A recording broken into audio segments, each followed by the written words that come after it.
can you take 100 lashes across your back with this? Now, we started the interview, but what's your name, sir? Oh, no problem. Most people call me MD, sir, and everybody know me as Dread. But if I tell you my name, you probably wouldn't even be able to pronounce it. It's Oyefe. My man, blessings. Thank you for being here today. It's a pleasure, man. So where are you from, Dread? Well, originally, I'm from a place called Clarendon in Jamaica. All right. You know, coming here and making some transitions, but What age did you come here? 10. 10 years old. And to what city? I came to a little town called Savannah. Savannah, Georgia. Yes. The good old South. Whoo! The good old South. You know what I'm saying? We came up through Miami, came to Savannah, blah, blah, blah. The whole big backstory. Did you grow up with both parents? No. I grew up with my father. My father died. And, you know, he died when I was about going on 11, just about 11, a year up here, 11. And became a very curious and person. I always looked for, after the death of my father, I always looked for mentors. You know, I would find some guy on the corner and he would exude something that I liked. So I would take that part. And then I'd find somebody else in that part. But I was always defiant. You know, even when we went to school, it was like, I would always do what I do. And I would always find myself getting literally, because the days back then it was different. Maybe corporate punishment, like it was nothing. They used to have a principal and then a teacher. They used to use these things called, you know what a tire is? Like you got a tire, and they would cut the tire up in strips, and that's what they beat you with. Or what they would do is an ironing cord or hangers. And you were all, you know, in being defiant, you just always found yourself. I mean, I remember. Now, where was this? Was this in Jamaica or? This was in Savannah. In Savannah. So you would find yourself in defiance, but they would be brutal. They wasn't taking, they just was gonna put it in you. You were gonna follow everything, and they was gonna push religion down your throat, they was gonna push all that down your throat, and you just had to conform. And I was not a person to conform too much. So I would always find myself sitting there and taking punishments. You know, stand in the corner, stand on your knees, kneel on your corner, you know, okay, fine, you're gonna get lashes in your hand. So it was like, it became a thing with pain. Understanding that pain became a part of pleasure. Now most people say, oh, that's kind of crazy, but pain becomes pleasure. Because there is a very thin line between pain and pleasure. It's like even if you're doing sexual engagement, certain parts of that is painful, but it's pleasurable. Right. But you seek it. You don't go away from it, you seek it. See? So talk to me about high school. Did you go to high school? Nah, I left for school when I was in 7th grade. I ain't been to the school never since. I walked in schools and hung around schools and studied. You know, the funny part about it was, if I may say this, guy says to me one day, y'all ignorant. You mean that? Because I don't have a high school diploma? He said that. So me, the kind of controversial person I am, I said, okay, no problem. I went. I took one of those, what you call, equivalency, high school, GED, took it, passed it, and never used it. Never used it. Because in being so, as a kid, growing up in the street, my world comes from the street. Growing up in the street after my father, it was like you got to go. There was no other person. So you go strolling through. You get on a bus and you ride that bus and you get there, a place called Washington, D.C., and you get off the bus and it's 3 foot of snow up to your waist. And at the time, I probably was barely 4 foot myself. So I'm struggling to find my mother. A whole nother world. Yeah. So where was mother? Was your mother in D.C. or is that why you went to D.C.? I went to D.C. So after your father died, you dropped out of school in the 7th grade and fled to D.C. to find your mom. And did you find her? Oh, I found her. I found her for half an hour. Tell me about that experience. Interesting. You know, I never really said this, you know, because publicly I say it to people all the time. I went to, my mother was on a Air Force base. She had married one of the superior officers in the plane, in that military thing. I come to find out where she was, went there, She said, how you find here? Interesting. How I find this? Well, somebody else that told me, and I got the information. I showed up there.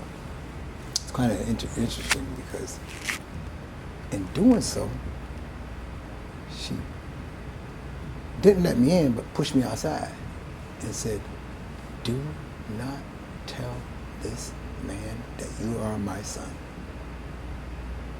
You are my nephew, and you're only going to be here for a few minutes. Oh yes, my nephew.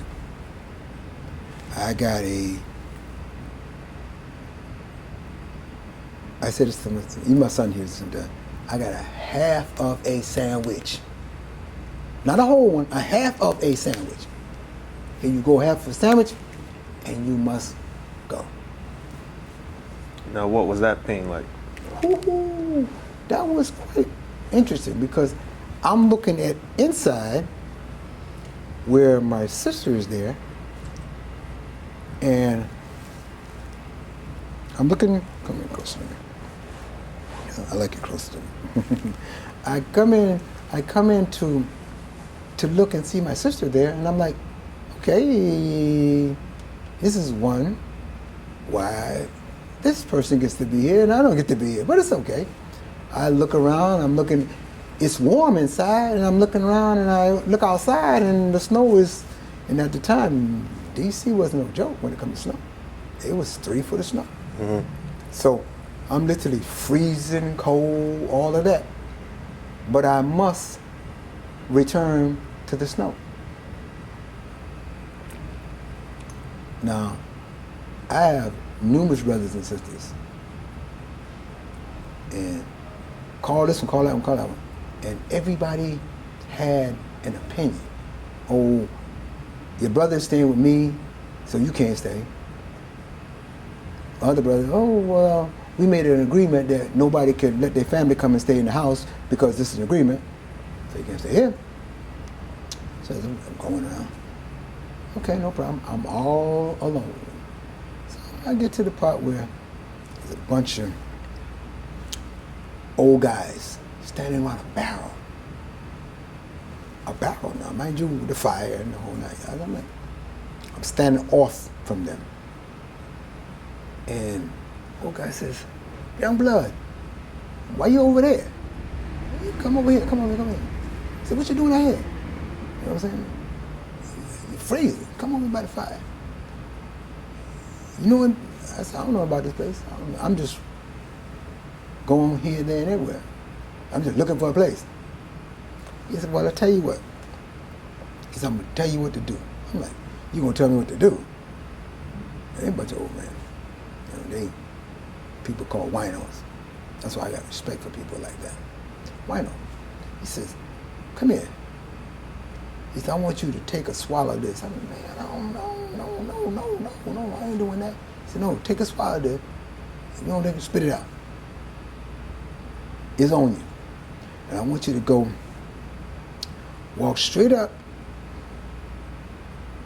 3 blocks up, and up on North Capitol, there's going to be a AANA place. I want you to go there and ask for this person. Okay. And they're going to give you a bed. I'm like, okay, this don't seem like it's real, but it's real, but it don't seem like it's real. So I said, okay, I'm strolling on the street. I get around there and I'm not gonna know. Bang, bang, bang. Who that? I come in, meet a guy.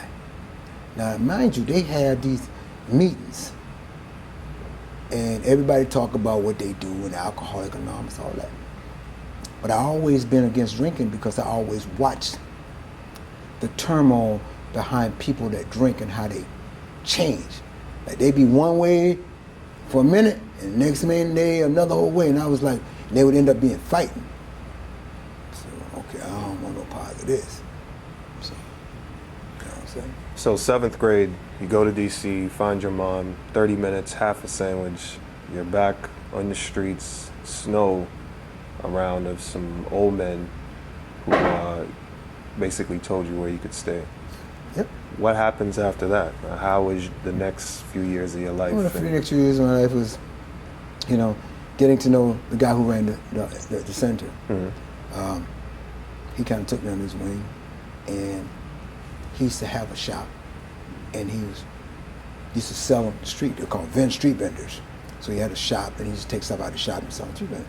And in the post office in D.C., they all have like weird hours. Like they come in like early morning. I mean, we're talking about 6 o'clock in the morning. He would take on me, show me how to set the tables up. This is where I learned about selling and marketing, hustling. And he would set certain things on the thing. And he would set 4 tables around. And he would set certain things a certain way, so people have to reach over it. And when they reach over it, you automatically know that's the best thing. The other cheap stuff is in the front. You don't pay attention. The stuff you pay attention to. So I just learned marketing, street hustle, and all that. You know?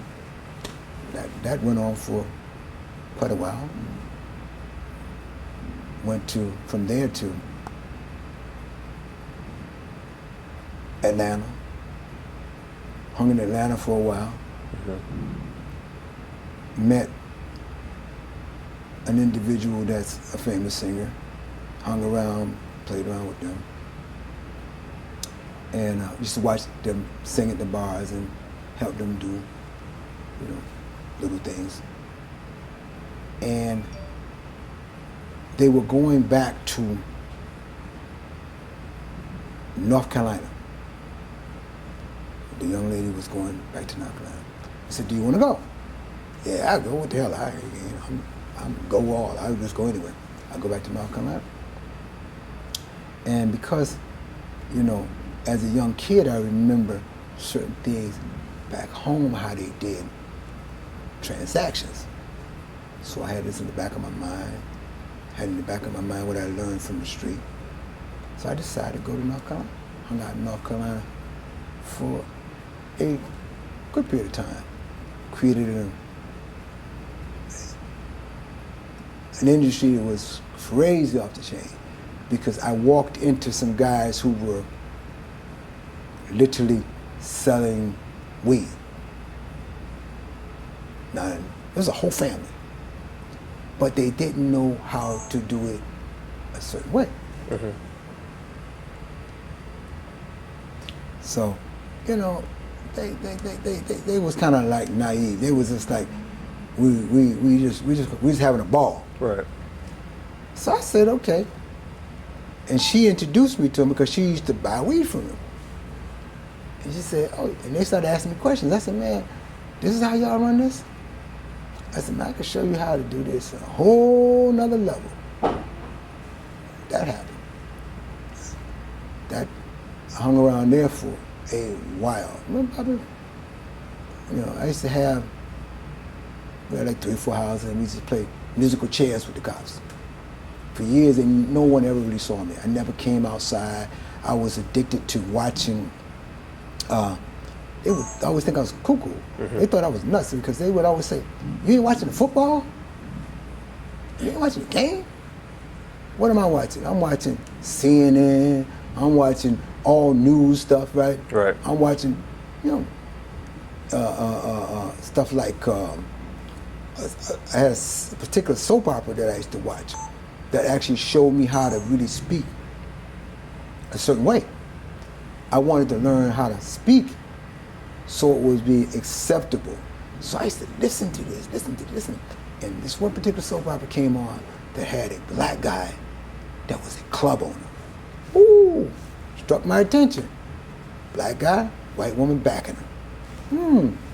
So now I see this thing that I like. So I'm running the houses. And everybody was into holidays and Christmas and stuff like that. So, to make a long story short, everybody wanted to take a vacation from selling in the house during the holidays.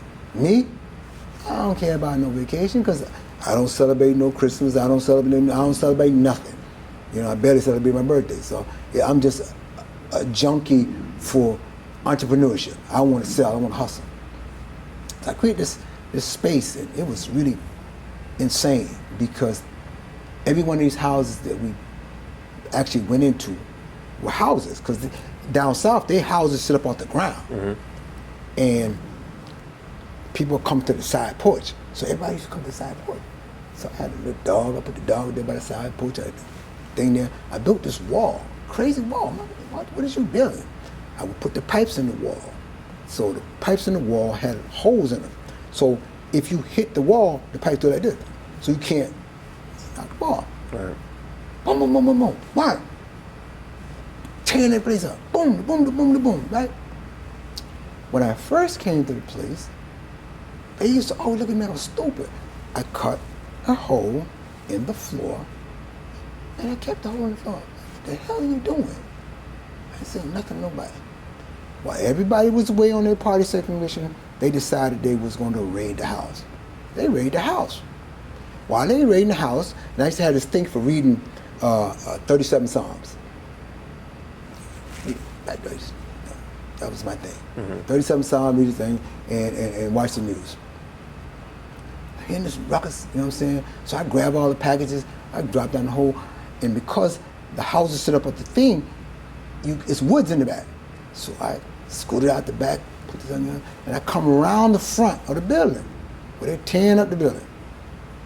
They tearing up the building. I'm standing out front, and everybody said, man, whoever's in there going to jail. I'm standing, I said, yeah, what's going on? What's going on? They tore the whole house up. They were so angry when they came in that the Bible was sitting there. They set the house on fire. Oh, wow. Because they didn't want it. How old were you about this time? Whew. I was about, maybe 19, 18, 19, something like that. And was that scenario the end of your pursuit of... My pursuit of that came, they was in a place called Providence, Rhode Island. That's how I ended up in Providence. I'm like, they say, yo, come to Providence. I said, man, it's cold. Ain't it cold there? I said, okay. You know what I'm saying? It's like, I said, it's cold there. I said, ain't it cold? Don't it get snow? He said, yeah. But man, we could use what you did in North Carolina up here. I said, okay, I'm gonna go to Providence. And that's when they told me about no black people run nothing here. What do you mean? The radio station was no black music ever. What, you kidding me? Black music? Oh, that wasn't happening. All right, so a scenario happened in which there was a bus, you escaped, watched the raid from a different point of view. Yeah, that was in North Carolina. I went from North Carolina to Providence because the guys was really amped about, the same guys now, they had family, these are big family, they had family in Providence. And they said, come on, go down. I said, man, it's too cold, it's cold. I said, but man, you don't got to go outside. Okay, I don't got to go inside, no problem. Right. You can do like you do here. You just stay inside all the time and do what you do. Mm-hmm. No problem, I go there. And I'm thinking I'm going there, I'm thinking I'm going there for just to be able to set up these houses. Mm-hmm. But the point what got me the most is that they kept saying that, like, what you have is what we need here. But it was a different scenario. The houses ain't off the ground no more now. We in a building had to be 7 stories. So I'm like, what the hell? So the first time I get there, I'm looking out the window. Yeah. Because I'm like, this is going to be kind of difficult. So I look out the window and I look across. And the guy who was renting that apartment to them had the place across the way. Like you could literally, the way it was, here was a fence and the other place was right across the way. So me, the nutcase I am, and everybody look at me like, what the hell is you doing now? So I go and I buy the aircraft cable and I run it to the next place across the way. What the hell you doing?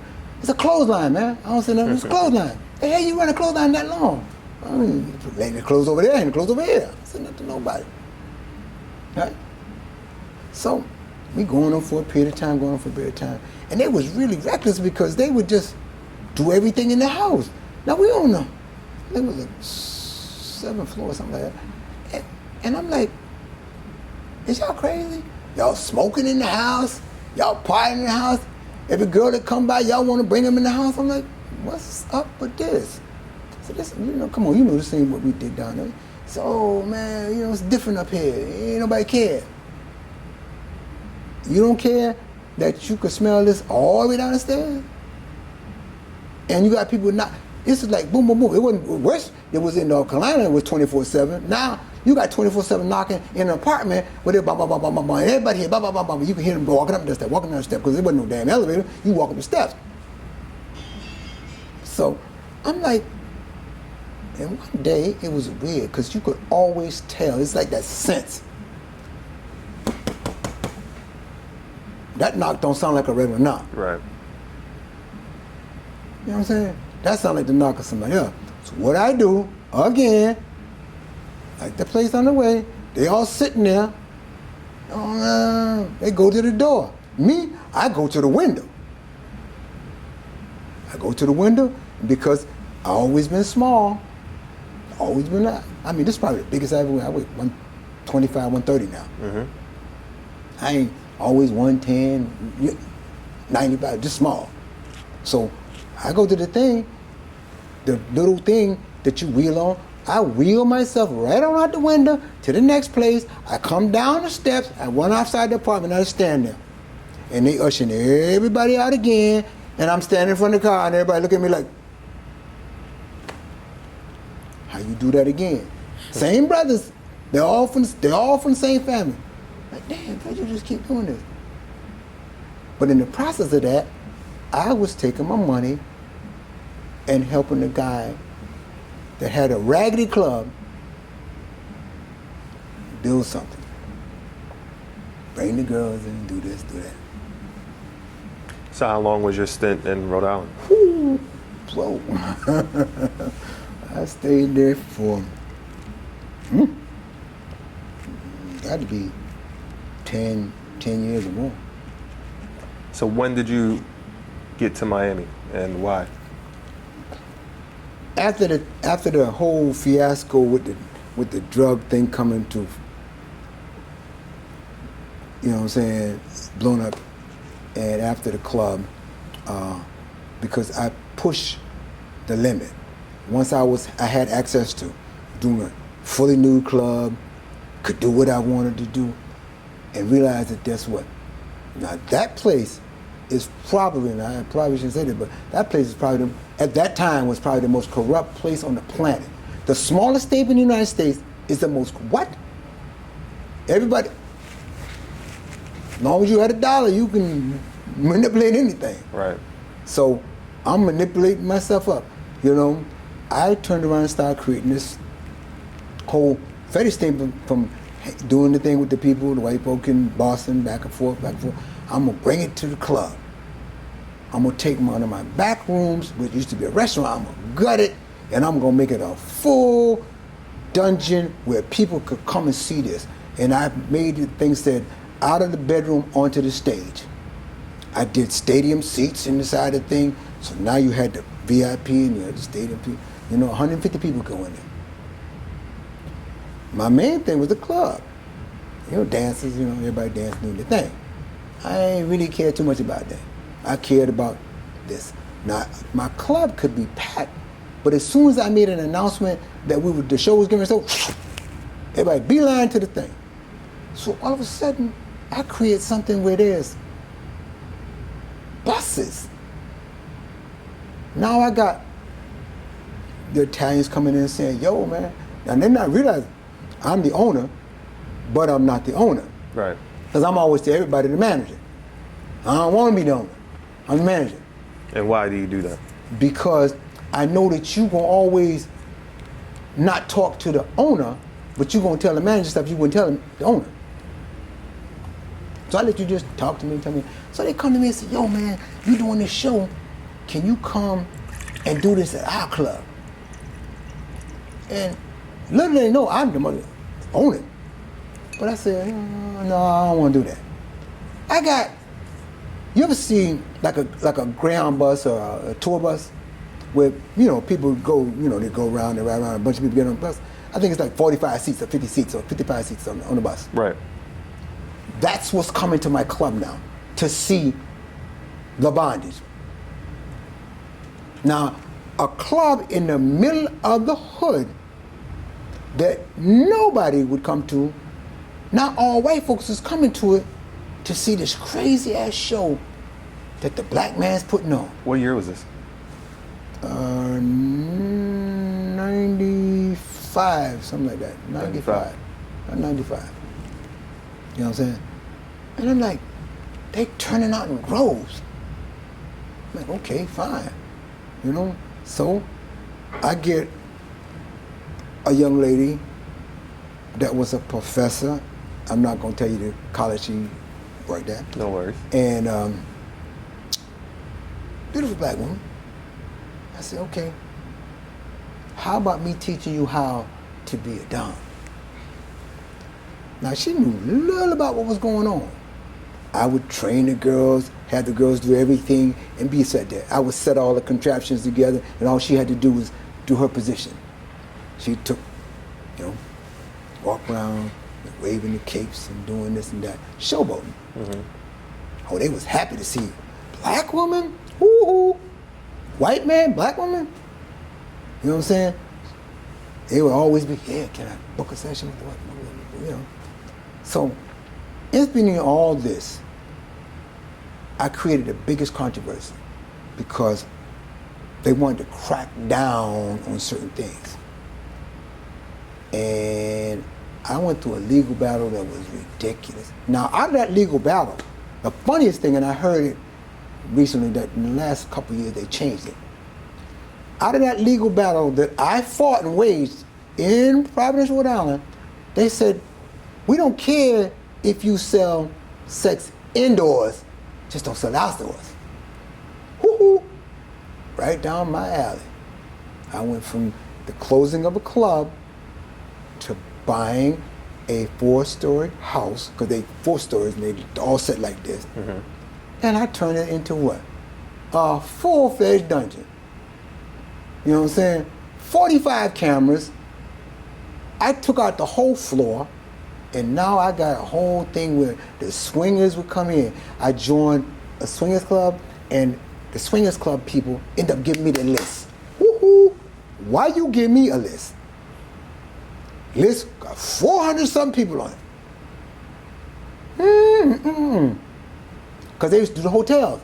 I was always paranoid about hotels because I don't like anything could happen. Right. You get in there. Give me my own house, my own building, in a block in the middle of the hood where nobody gives a hell what's going on. And boy, the cars would pull in the back and pop. They go in there and they would have everything, and the girls just walk around how they walk around. Here comes my fetish show again. After club closing, after waging no battle against the city, after selling off my license, after saying, hey, y'all can have this, y'all can have that, I don't care. I never done. Now describe kink, the word kink for me. Well, kink is actually, if you really understand, it doesn't mean sex. It means the release of enjoyment based on anything can be non-sexual, but anything simplified, put into a manner in which people can find enjoyment sensually. Because kink is really not bad. Kink is more or less you being able to take a particular thing that you may like. Whether you might like panties. Kink can be anything. Kink can be you liking shoes. That's your turn on. But how do you make this erotically challenging for your mind?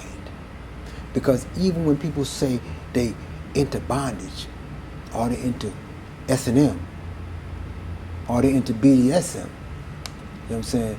Do you even know how that all came about? If you study the history of BDSM, it all came from a guy by the name of Marquis de Sade. They condemned him because he was a practicing physician that dealt with the ladies. He might have spanked them, he might have whipped them, he might have choked them, but they came out during that time feeling better about themselves. So they crucified him, Marquis de Sade. That is where this whole, he's sort of the father of this supposedly world of kink. And he was a sadomasochist. Right, he enjoyed everything to the extreme. He was a masochist. When I say masochist, he would want everything to its extreme, you know, and just being sadistic. See, a lot of people, but they take sado and sadistic to be more or less demonic. It's not demonic. And that's why a lot of times us as a people, I ain't no wrestling. Or, that's slavery stuff. So describe sado for me, or define sado. Well, sado is when one is willing to go overboard with their sensuality. That's the best way to put it. Go overboard. They go into the extreme. And a masochist just want to take it, whatever. Just bring it. Now it says that people who practice BDSM have lower levels of depression, PTSD, anxiety, and sensitivity to reaction, as well as increased level of self-confidence. Is that something that you believe? Well, first of all, how many people go to a therapist or go to a doctor? Now, if I become your doctor, that causes you to release endorphins and energy and feel better about yourself based on how I subject you to things. Because you got people who are in power positions want to be on the underside of it. Mm-hmm. So you got some guy who runs a Fortune 500 company that runs everybody all day. Well, he wants to do the reverse. He wants to be taken control of. So therefore, it's a release. I wouldn't say that they got PTSD or anything of that nature. I wouldn't say that they are depressed. Well, no, it says it lowers the levels of depression and PTSD. All that, because for what it does is it gives you that opportunity to release the energy that's built up. Because every day you walk around, you got built up tension energy. What relieves that? Most men run and have sex. Some people might like eating. Some people might like the very fact of the sensitivity of rubbing a stocking. Right. That calms their whole nervous system and brings it down and make them more comfortable with themselves. So what we do are almost what you would say, I'm your therapist. You come to me, I ask you a few questions about yourself. I ask you what your triggers are. I want to know what kind of triggers you. What you've been going through. You know what I'm saying? Has the wife been beaten? Has the male been punished? How do I get inside of you to get you to release that which you want to release? And a lot of times it's through pain and pleasure. So earlier we were talking, and obviously you are a sir, a dom in the community. And you mentioned that in order to become a dom, you would first have to experience what subs feel, right? Yeah. The pain that you're Yeah. giving, you would have to experience that to know which levels are appropriate and so forth. Can you explain some of that process to me? Well, to me, anyone that comes over to you and says to you, I'm a dominant, and not willing to subject themselves to the very thing they want to subject you to, then how do you know? That's like going to a doctor that never, you say, you're going to be a surgeon, but he never cut open a pig or cut open something. One of the most important things that I learned about this when I first started, you learn something by doing something. If you are not willing to subject yourself to the very thing that you want to subject someone else to, how can you call yourself a person of discipline? Because half the people that come out and say, I'm a dom, I'm a this, how many vices do you have? What are your vices? What's your issue? What's your problem? What happened to you to cause you to want to be a person to be the masochist, the discipliner? Or do you even have discipline in your life? Now, a lot of people confuse the word kink with fetish, and fetish is described as a sexual fixation with a non-genital body part or non-human object. True, but at the same time, like I said, anything could be a fetish. Just like I said before, you got some guys that literally have complete orgasm just by touching a silk stocking. Or you ever had a woman touch an ear, or just take your fingers and just kind of rub your fingers across somebody and tickle them. That can be a fetish. Well, I think the difference in a kink and a fetish, as described by this article in the definition, is that a kink can be non-sexual. A fetish is strictly sexual. Sexual. Yeah. A fetish is sexual. So if you say, I'm going to do some kink and then I want some fetish, then I want to put my mind thinking, I want to take myself out of just the physicalness of observing and, allowing myself to get turned on without engagement. That's fine. Right. But then you got the other side of that where you really want to be engaged in sexual release. And that's why sometimes you have that thing called, you ever heard of tease and denial? Mm-hmm. That's why you have tease and denial. That's that borderline fetish, kink. You know what I'm saying? Because now you get to the edge, but you don't get to release. Or you don't get to actually have sex. Because you could work a person all day long in their mind, because the biggest sexual object on the body is the mind. So why do people think that this is bad? Why do people think BDSM is bad? A lot of it comes about because of religious convictions and showing slavery, especially amongst us. You know what I'm saying? A lot of it stems back to a slavery mentality. So you still think that everything that's you're subjected to is based on slavery.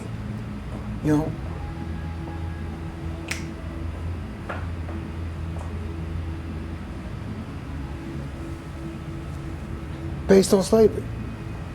Based on that alone. And you cannot base it on that.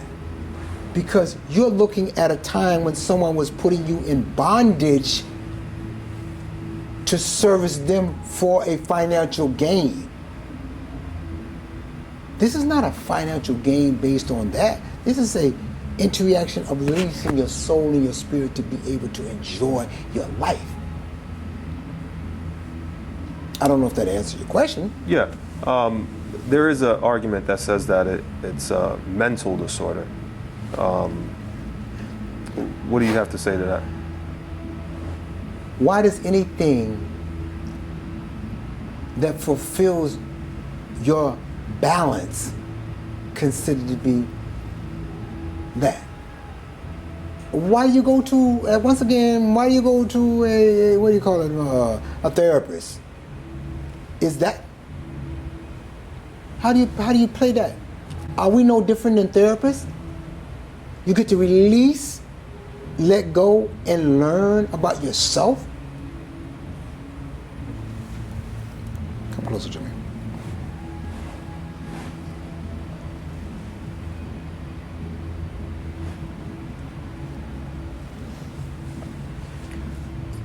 What is your relationship with your subs? I'm the dominant. I'm the person that's going to teach you how to have discipline. Having you sit right, like if you have any submissives that's really training with me, their stature is proper, their sitting is proper, their walk is proper. Class is what I try to teach. Class and discipline. Knowing that you can't have everything you want, but you can have everything you desire if you put forth the effort to obtain it. But it still has to be with discipline, patience. Teach you patience. Some people have no patience now. They can't even sit still for 5 minutes. They don't know how, half the women don't even know how to sit straight in a way. See, that's why that whole equestrian and corsets came into being. Because what? It causes them to sit up, right. Now, how do you first meet a sub? Do subs come to you? How do you? Someone will come to me and say to me, I want to learn. Can you teach me? And the first thing I say to you, are you sure you want what you're asking for? Because I've had extreme subs and I've had subs who are defiant. I don't deal with defiance because I deal with trying to have discipline. That's why I don't smoke, don't drink, don't get out, don't do nothing. Because that's my discipline. Now I'm not saying everybody got to do that because everyone has their way of releasing. But I do say discipline is something that we are lacking. And if you're going to call yourself a submissive and you're going to call yourself a dominant, you better well be able to be disciplined in what you do.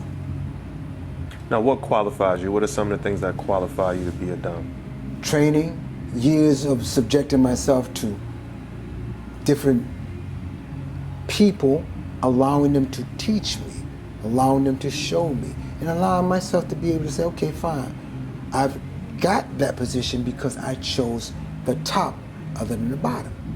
But my objective was always the top. But how can you be on top if you've never been on the bottom? This is my question to most people who say they're tops, or say that they're dominants, or say that they're masters, or say that they're mistresses. What qualifies you? Are you disciplined in your own life?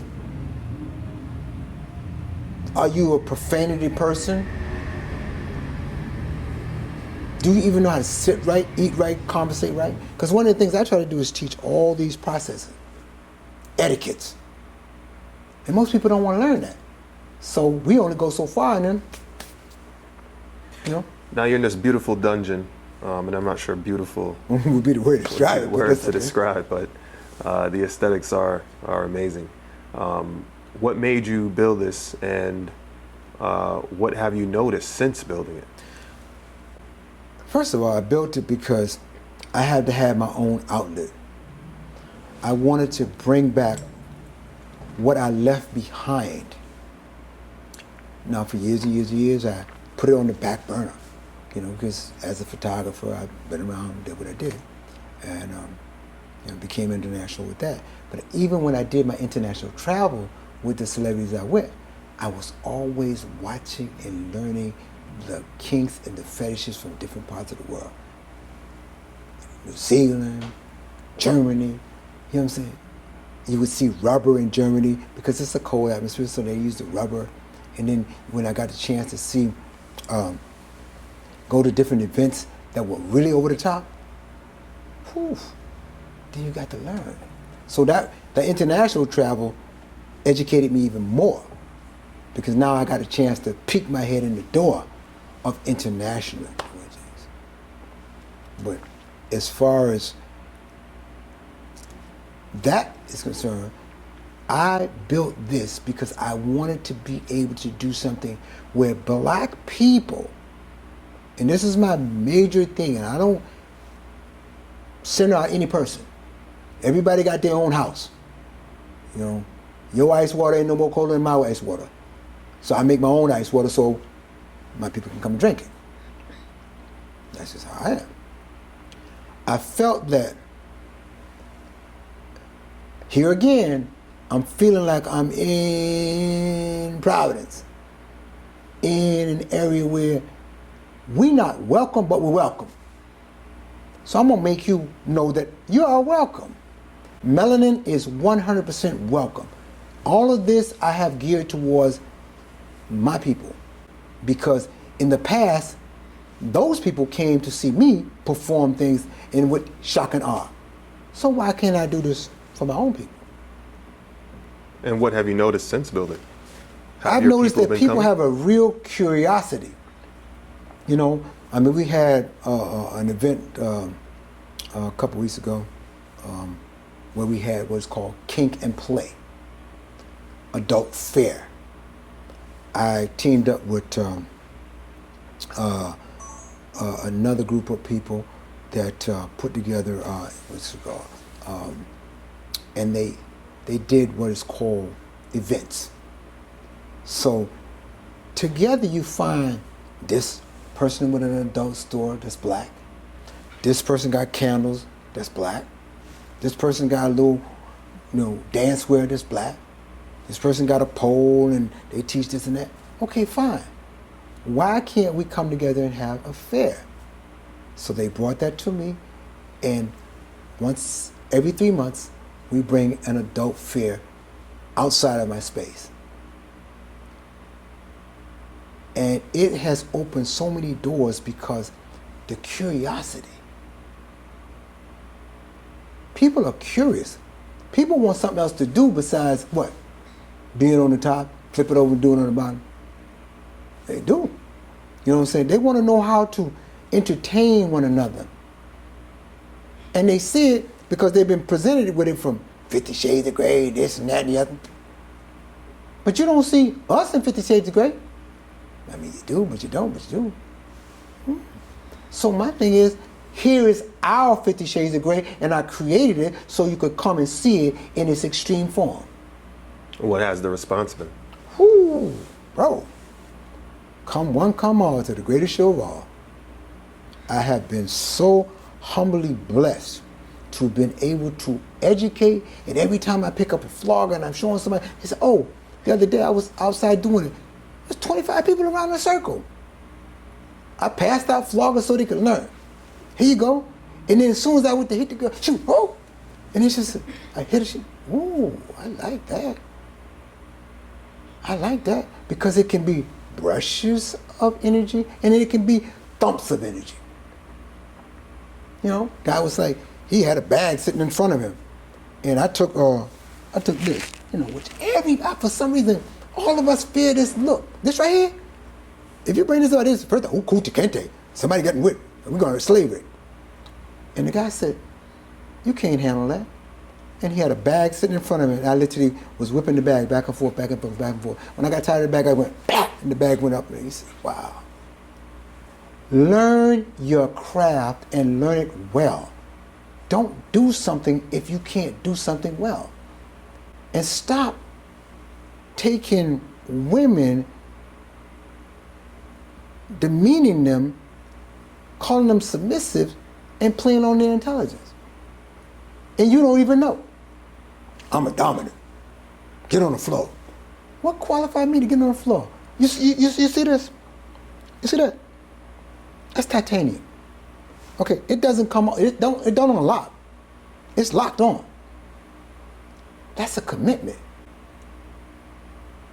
And explain how does that relate to you?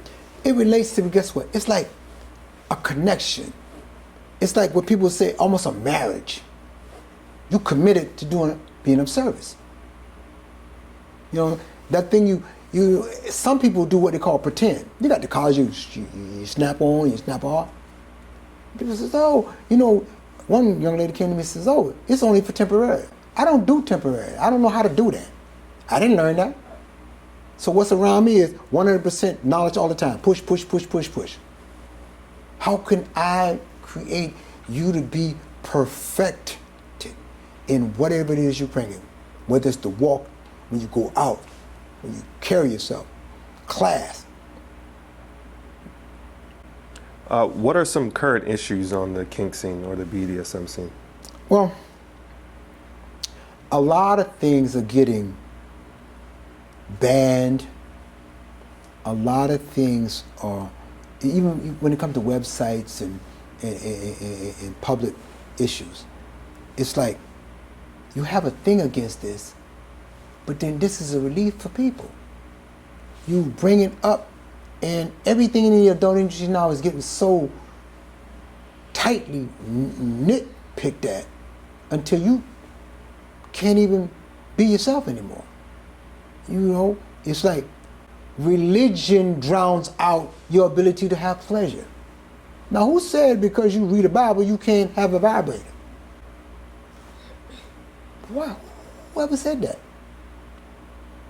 But we get so stuck on religions and structures till we put up all these blocks that keep us from growing as individuals and people to expand our minds. So these are the things that are coming forth with us, and then they try to incorporate all this with trafficking. Like, oh, you beating somebody up. When someone legitimately says, here I am, I'm allowing you to do this because I want this and I feel this and I enjoy this, why aren't you allowed to do it? You too consent. I'm not, no kids. But if you're consenting adults doing something, what is the problem? So how do you avoid any legal troubles with basically, human trafficking? I basically keep everything above board. Everybody that comes in here, I know that they are legal age. ID. If I'm gonna hang you upside, I'm gonna know that you are proper age. I'm gonna know that you agree to it. We sign an agreement, and we operate like that. And some people, when they go to dominance and stuff, they sign agreements. They have a contract. They lay it out how the things they do, the things they don't. Some people can come to you and say, guess what? I can't leave with you any marks on because I can't go home with no marks on me. So I might like this, I like that, or the other. It's a mutual agreement between consensual adults, and you must make sure that what you are doing is legally people of age. Have you ever been in love? Love. That's an interesting question. Have I ever been in love? I've been in the mindset of love, but to say I've been in love, that's a bit deep, because when you travel the life I've lived, because I'm a little bit different than most people, you know, I might have her here, and then I might have the next one here, and I might want to do this, because I have the right to do so. I mean, Muslims get the right to do so. It's our tradition as people. See, the problem is I always see that monogamy thing that we try to put on one another is the most oppressive state of mind that's ever been given to black people. You come from a nation of people who had multiple wives, and all of a sudden somebody come around and tell you, guess what? It's illegal for you to have more than one wife. Who told you that? I'm not going to lie to her and say I'm not with her. I'm going to have her and her. And they're going to both know about it, because guess what? I'm honest and forthright. And if I can't be honest and forthright, then I'm not dealing with you. Because what? Now I'm perpetrating a fraud. You know how many people come to me and they, you know, I can't tell nobody I do this. Your privacy is your privacy, because you got to live under that cover. I have ministers, I have public officials, I have school teachers. All kinds of people from all walks of life want to free themselves on a day-to-day basis. And who am I to deprive you of that which you desire? If you are a legal adult, accepting whatever we agree on. How does this type of work affect you? It don't affect me because it's my life. See, for years and years and years, people worry about, what Susie gonna think about what I did, or what Mary gonna say about this one, or what he gonna say about that one. I don't give a flying folly about what you think about what I do, because I am my own person, and when I die, I'm gonna be my own person. Can you speak about me? Either I learned something from drag, or I didn't learn something. Either I was educated to a different level, or I wasn't. And we can debate on it one way or the other. You can tell me I like monogamy. Oh, that's great. Your shoe size is one side, my shoe size is another side. But we still wear shoes. So what that mean? Have you ever experienced shame doing this? I've never been shamed about anything, because the fact is I grew up getting disciplined for all the stuff that I did. So I couldn't feel no shame. There wasn't no shame. The biggest shame would have been what my mom did to me. That's about the greatest shame in my life. Other than that, there's no shame. I probably walk out here any day, take my floggers and do what I do. And if you don't like what I do, blessings to you. Did you ever see your mom again? Oh, I see my mother again. She called me and said, yo, can you call me once? I said, no, ma'am. Never, ever disrespect. No, ma'am. I'm unable to do that. What are we going to talk about? The weather? What are we talking about? You got nothing to talk about. You know what I'm saying? Just recently, the lady who was my father's wife, she just died. She was 97 years old. I respected her. She got more calls from me than anybody else, because guess what? I respect somebody who go out there with me. If you do something with me, I will always be loyal to you, because I'm about loyalty. This lifestyle is about loyalty. It's not, I'm going to play. One girl came in one night, she did a show with me, and she was like, defiant. I'm like, here we go. You don't want to be here? You can go. Describe the happiest time in your life. The happiest time in my life was building this, creating this, so I could show black people, fuck what the next man got. We got the ability to do the same damn thing and have the same damn places and the same damn fun as they do. And I don't have to worry about going in there and being looked at, this way or that way. So that's my biggest enjoyment. Doing this, I'm happy to have been able to do it, and it has been a painful journey to do it. Because guess what? Building it all by itself. Every now and then I've had, certain friends come along and say, hey, I help you do this, help you do that. But the majority of this was built by me, for my people. You know that boy say, FUBU? For us, by us? Hello. For us and by us. Who do you look up to? Who do I look up to? A Damon Young. For us, by us. You sit in the realm in the vicinity of those that said couldn't be done. You write the books about it. All that. And not realizing that, guess what? We sit in the same seat, but we don't feel like it. I remember the gentleman who Will Smith portrayed as the stockbroker. You know what I'm saying? Mm-hmm. And looking at him, coming from the bottom against all odds. This is against all odds. Nobody don't want to do this. Everybody want it. Everybody want to come see it. But would you put it in your house? Oh, hell no. Would you let somebody know you do it? Shh, don't do that. You know how many people sneaking in and out here? Man, I had a young lady come the other day to one of my last shows, performances, right? She was from the church. She was bundled up like she was a Muslim. She covered all her head to toe. And as soon as she saw interacting between two women, she was like, and I said, baby girl, I could see the eyes light up, mask on, everything, head covered, everything. Holy roller. I went over to her and I reached, I said, do me a favor, come here, baby girl. I'm gonna walk you over to this so you can see this for yourself.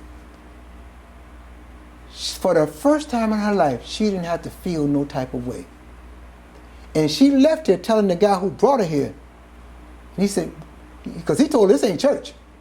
And she said, he asked, would you ever go back again? She said, absolutely. The next time, please make sure you let me know. What? So everybody has an interest. Good deal, man. Let me ask you a question. If you had a dinner and you had to invite 5 people from the past, the present, dead or alive, give me 5 people you'd have at your dinner table. I would have Malcolm. I would have Marcus Garvey.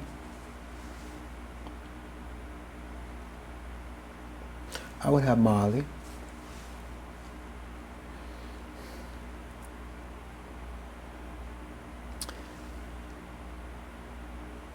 And a guy that used to do the slipped my memory. Went around the world with him.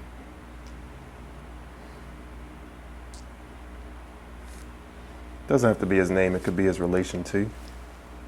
His relation to me was one thing. Stokely Carmichael. I spent 4 years with Stokely Carmichael doing the college circuits. And the most powerful thing that Stokely ever said to me, why would a people be upset with a people learning to read?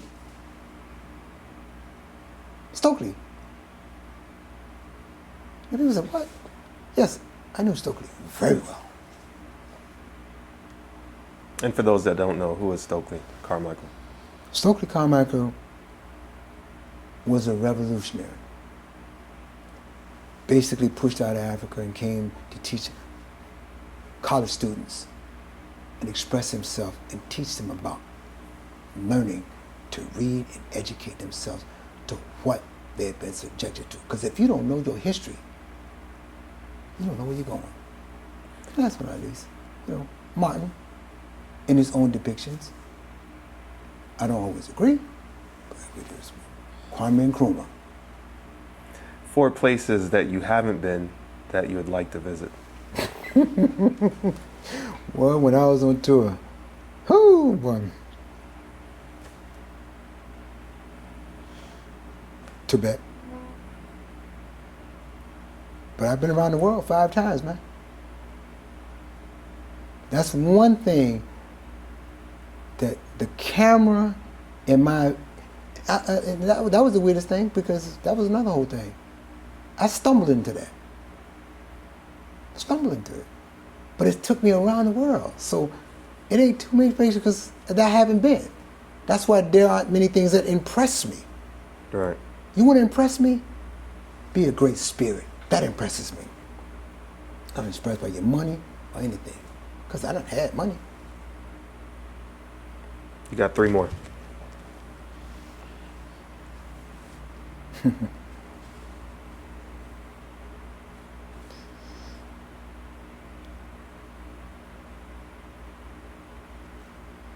I've been to Africa. I just like, the places that impressed me the most was that, but there hasn't been, like I'm saying to you, I've been around the world. You can give me 4 more, 3 more though. Come on, you got 3 more. Maybe some cities you haven't been, or some countries in Africa you haven't been. Well, Zimbabwe. Okay. Because I've done South Africa.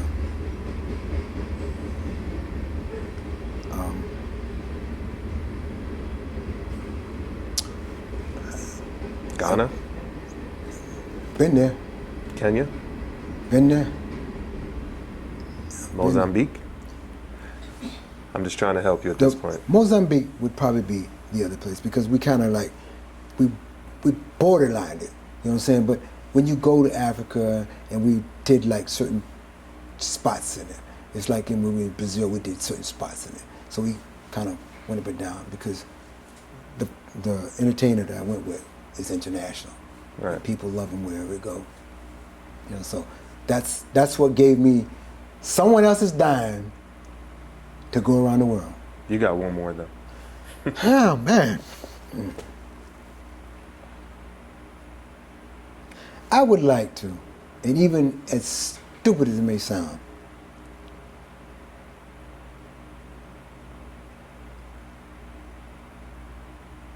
I would like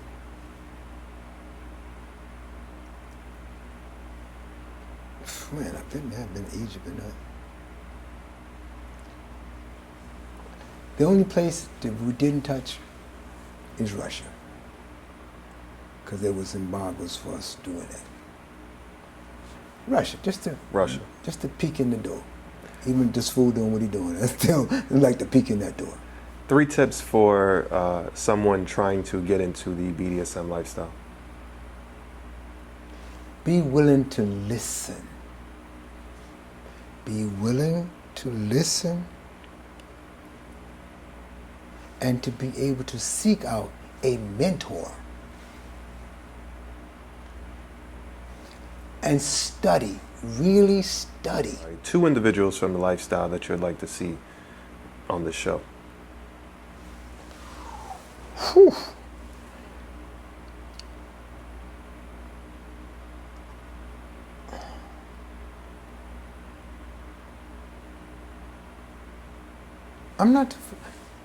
I would love to, but it's almost an impossibility.